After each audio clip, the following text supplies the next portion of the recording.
Hello दोस्तों, good morning. मेरा नाम सुनील यादव। मैं आप सभी लोगों का आपके यूट्यूब चैनल बोर्ड स्टडी पर स्वागत और अभिनंदन करता हूं। तो आज हम पॉलिटी के ही कल जो हम लोग पढ़े थे भारतीय संविधान में भाग, विषय और अनुच्छेद, वो समाप्त हो गया था। आज उसी के आगे हम लोग कंटिन्यू करेंगे। तो आज हमारे टॉपिक है संविधान का स्रोत।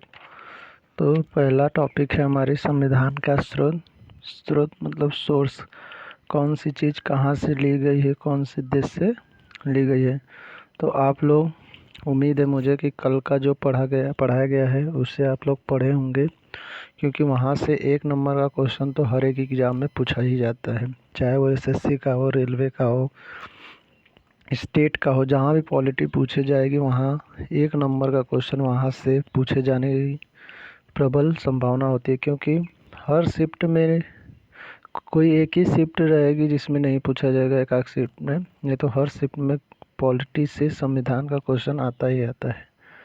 तो आज हम संविधान का स्रोत, कॉन्स्टिट्यूशन ऑफ सोर्सेज पढ़ेंगे। तो पहले हम जान लेते हैं इसके बारे में, ठीक है। तो भारतीय संविधान के अधिकांश उपबंध, जो भारतीय संविधान के अधिकांश उपबंध हैं, वो भारत शासन अधिनियम 1935 से ही, जो है कि 1935 और विश्व के कई देशों के संविधान से लिए गए, लेकिन मैक्सिमम जो है भारत शासन अधिनियम 1935 से ही लिया गया है।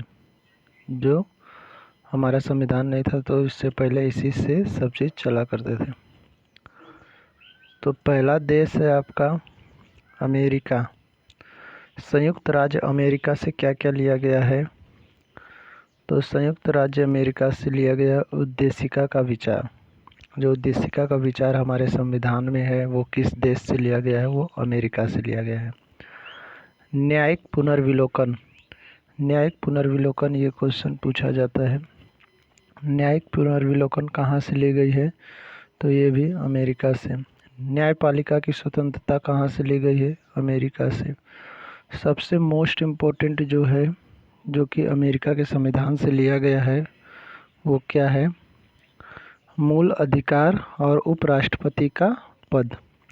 जो हमारे भारत में राष्ट्रपति के बाद दूसरा पद उपराष्ट्रपति का जो होता है वो अमेरिका के संविधान से ही लिया गया है। और जो हमारे अधिकार हमें मिले हैं ये भी हम अमेरिका के संविधान से कॉपी किए हैं, लेकिन अपना पूरा कॉपी नहीं है, लिए हैं बस कि हाँ ये चीज़ वहाँ से है। तो ये बहुत इम्पोर्टेंट है, आप लोग इसे ज़रूर बिल्कुल एकदम याद कर लीजिए, क्योंकि एग्ज़ामों में यही पूछा जाता है कि हमें जो अधिकार संविधान द्वारा मिला है वो किस देश से लिया गया है। राष्ट्रपति पे महाभियोग भी अमेरिका से ही लिया गया है, और ये भी बहुत महत्वपूर्ण है। तो आप लोग इसे ज़रूर पढ़िएगा, ठीक है। तो ये भी इम्पोर्टेंट है। ये महाभियोग द्वारा राष्ट्रपति को हटाया जाता है पद से अगर कोई उनमें अयोग्यता पाई जाती है तो, ठीक है। आइए अगली स्लाइड पे आते हैं। दूसरा देश है ब्रिटेन। ब्रिटेन से सबसे अधिक चीज़ ली गई हैं जो हमारे भारतीय संविधान में उपस्थित हैं। वो कुछ चीज़ें अलग अलग देशों से बताया पहले ही कि ली गई हैं, तो इसमें ब्रिटेन जो है वहाँ से भी ज़्यादा चीज़ें ली गई। तो पहला है संसदीय शासन प्रणाली। जो हमारे यहाँ संसदीय शासन प्रणाली है वो ब्रिटेन देश से ही ली गई है, ठीक है। अगली है विधि का शासन। जो विधि द्वारा हमारे शासन है वो भी ब्रिटेन से ही लिए गए हैं। अगला है मंत्रिमंडल प्रणाली। जो मंत्रिमंडल प्रणाली होती है वो भी ब्रिटेन से ली गई है। जो प्रधानमंत्री की मंत्रिमंडल होती है या मुख्यमंत्री की राज्यों में जो होता है वो हमारा ब्रिटेन से ही लिया गया है। एकल नागरिकता, ये बहुत बार बार पूछा जाने वाला क्वेश्चन है कि भारत में कौन सी कैसी नागरिकता है? एकल नागरिकता है या जो दो, जैसे बहुत जगह एकल नागरिकता नहीं, जैसे राज्य की नागरिकता अलग और सेंट्रल की नागरिकता अलग, मतलब केंद्र की अलग और राज्य की अलग अलग होती है, लेकिन भारत में ऐसा नहीं है। अगर आप केंद्र में आपको नागरिक मान लिया गया है तो राज्य के भी आप एक ही पेपर से हो जाता है। तो हमारे यहाँ सिंगल सिटीजनशिप की प्रावधान है।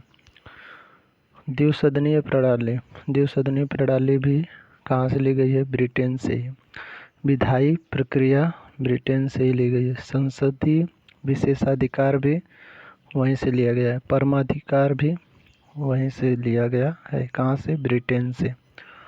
अगला देश है रूस। रूस का पहले नाम था सोवियत संघ, अब उसका नाम है रूस। मोस्ट इम्पोर्टेंट क्वेश्चन यहाँ से पूछा जाता है कि जो मूल कर्तव्य है वो कौन से देश से लिया गया है? तो वो लिया गया है रूस से। प्रस्तावना में न्याय, ये भी कहाँ से लिया गया है? रूस से ही। अगला है ये जो आप अभी हम जो बताएं कि मूल कर्तव्य, ये पहले जब संविधान बना था तो केवल 10 थे, लेकिन अब एक बढ़ा दिया गया है, 11 कर दिया गया है। अगला है ऑस्ट्रेलिया। ऑस्ट्रेलिया से भी हमारे संविधान में कुछ चीज़ें ली गई हैं, जैसे संयुक्त बैठक। जो संयुक्त बैठक होती है वो ली गई है कहाँ से? ऑस्ट्रेलिया से। उद्देशिका की भाषा, उद्देशिका की भाषा भी कहाँ से ली गई है? ये भी ली गई है ऑस्ट्रेलिया से। और हम कल आपको बताए थे कि जो राज्य भाषा है वो भारतीय संविधान के किस भाग में है? तो वो बताए थे हम भाग 17 और कौन से अनुच्छेद से है? तो 243 से 343 से 351 तक है। अगला है व्यापार, वाणिज्य और समागमन की स्वतंत्रता। व्यापार, वाणिज्य और समागमन की स्वतंत्रता भी हमें ऑस्ट्रेलिया से ली है। अगला देश है कनाडा। कनाडा से हमने क्या क्या लिया है? तो देखते हैं। सशक्त केंद्र के साथ संघीय व्यवस्था, ये लिया गया है। केंद्र द्वारा राज्यपालों की नियुक्ति। जो राज्यपाल की नियुक्ति कौन करता है आपको मालूम है? राष्ट्रपति। उच्चतम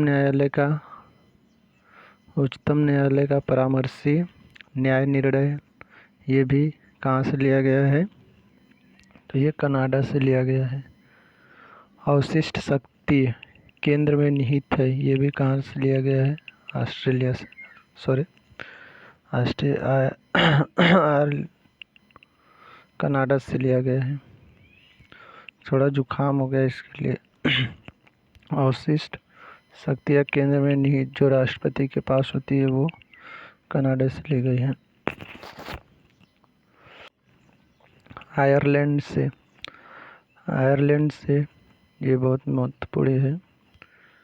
आयरलैंड से जो लिया गया नीति निर्देशक तत्व। अगला है राष्ट्रपति का निर्वाचन पद्धति। आप लोग ये बताइए कि राष्ट्रपति का निर्वाचन जो होता है वो कौन से पद्धति द्वारा होता है? और तीसरा चीज़ लिया गया है राज्यसभा में कुछ सदस्यों का नामांकन कहाँ से लिया गया है? आयरलैंड से। अगली स्लाइड है दक्षिण अफ्रीका से। दक्षिण अफ्रीका से क्या क्या लिया गया है? तो दक्षिण अफ्रीका से संविधान संशोधन की प्रक्रिया, ये बहुत इम्पोर्टेंट है। संविधान संशोधन की प्रक्रिया, संविधान संशोधन की प्रक्रिया ली गई है। और ये बताइए कि संविधान के किस भाग में है ये संविधान संशोधन की प्रक्रिया? तो भाग 20 में है। और कौन से अनुच्छेद? 368। अगला है राज्यसभा के सदस्यों का निर्वाचन। जो राज्यसभा के सदस्य होते हैं उनका निर्वाचन भी कहाँ से लिया गया है? दक्षिण अफ्रीका से। जापान से लिया गया है विधि द्वारा स्थापित प्रक्रिया। जापान से ली गई है विधि द्वारा स्थापित प्रक्रिया। अब हमारी अनुसूचियाँ जो है संविधान के सोर्स हो गए। अब हमें जो है कि अनुसूचियों के बारे में, क्योंकि मैं पहले ही कल कहा था कि अनुसूचियों के बारे में भी कल हम जानेंगे, तो इससे पहले कुछ इम्पोर्टेंट क्वेश्चन है मैं आप लोगों के साथ शेयर करता हूँ। भारतीय राजनीतिक व्यवस्था में सर्वोच्च है, आप बताइए हमें, भारतीय राजनीतिक व्यवस्था में सर्वोच्च क्या है? तो संविधान। संविधान सबसे ऊपर है। भारतीय संविधान में आपात उपबंध लिया गया है। आपात उपबंध कहाँ से लिया गया है? जर्मनी के वाइमर संविधान से लिया गया है। राष्ट्रपति के विचारार्थ राज्यपाल द्वारा विधेयक सुरक्षित रखने का उपबंध लिया गया है। कहाँ से? कनाडा से। विश्व का प्रथम लिखित संविधान कहाँ का है? यूएसए का। आइए अब हम अनुसूचियाँ पढ़ते हैं। अनुसूचियों के बारे में जानते हैं कि भारत में कुल संविधान के अंदर 12 अनुसूची हैं।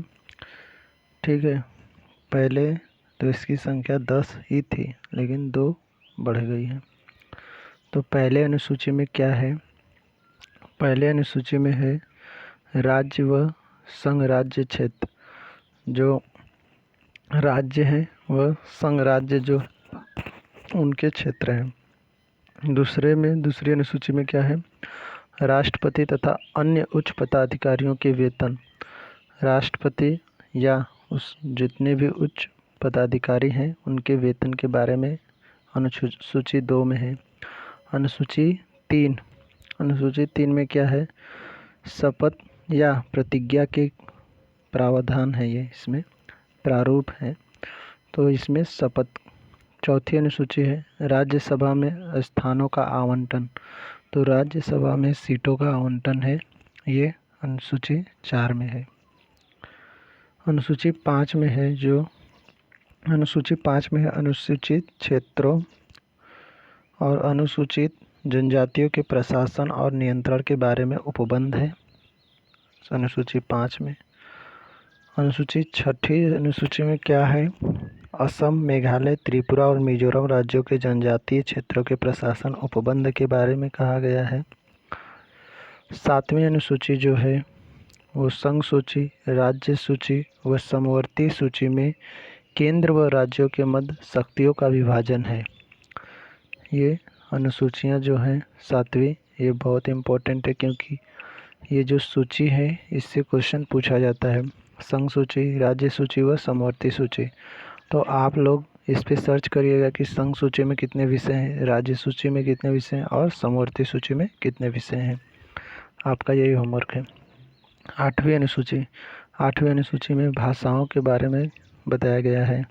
अभी तक संविधान में कितनी भाषाएं हैं आप लोग कमेंट करके बताइएगा, और जो इस समय सबसे नई भाषा कौन सी जोड़ी गई है ये भी आप लोग कमेंट करके बताइएगा। 9वीं अनुसूची कुछ अधिनियमों और विनियमों का विधि मान्यकरण के बारे में चर्चा की गई है। 10वीं अनुसूची इम्पोर्टेंट अनुसूची है, क्योंकि दल परिवर्तन के आधार पर अयोग्यता। पहले होता था कि कोई भी पार्टी से कोई भी सदस्य इस पार्टी में से उस पार्टी में चला जाता था, तो अब ऐसा नहीं है। अब उसके भी कुछ प्रावधान है कि कैसे आप पार्टी छोड़ सकते हैं, पार्टी छोड़ने के बाद आपकी सदस्यता समाप्त हो जाती है, ऐसा कुछ प्रावधान अब किया गया है। पहले जैसा नहीं कि मन इस पार्टी से उस पार्टी में चले जाएं, ऐसा नहीं है। 11वीं अनुसूची जोड़ी गई पंचायतों से संबंधित प्रावधान। जो ग्राम पंचायत होता है उससे संबंधित प्रावधान इसमें किया गया है 11वीं अनुसूची में। और सबसे नई अनुसूची जो है 12वीं अनुसूची।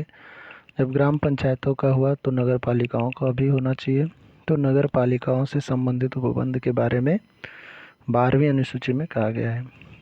नोट है कुछ, संविधान की आत्मा है कौन?